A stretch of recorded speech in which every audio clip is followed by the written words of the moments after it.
That's me.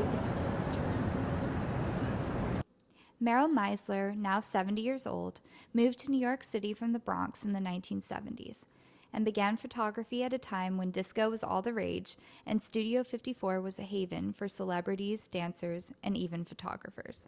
Andy Warhol was out, he was out at night a lot. I mean, and I was going to discos because I was a young person going out. I still like going out, but I don't go out as often or out late at night. And he was there, and so I just really went up to him and I said, "Hello, Andy, may I take your picture?" And he said, yes.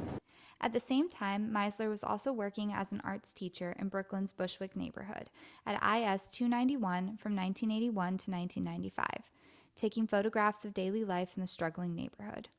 Her photography now hangs here on the schoolyard fence, a tribute to her success as a photographer and the legacy of the neighborhood she documented.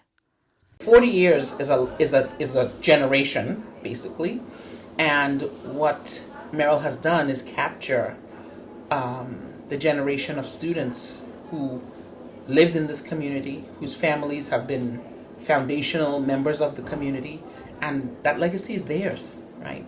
It's just located at our school, but that's how I feel about it. It is a manifestation of the individuals who have been a part of this community, and it honors them.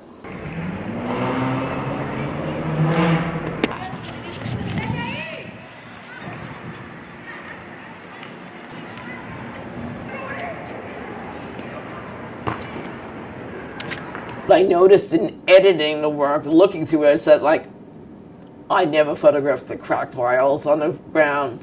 I didn't photograph needles. I didn't photograph strung out people. I didn't even barely photographed the murals because they could have been about a kid that I know who died or a friend of a friend.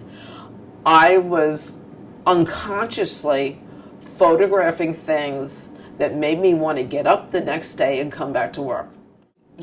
For me, one of the greatest thrills is when people contact me, they find themselves in their pictures. And I hear from them and they're like, they're middle-aged, they're alive, their parents, their grandparents. One guy opened a barbershop near here. He's carrying my book. I love it.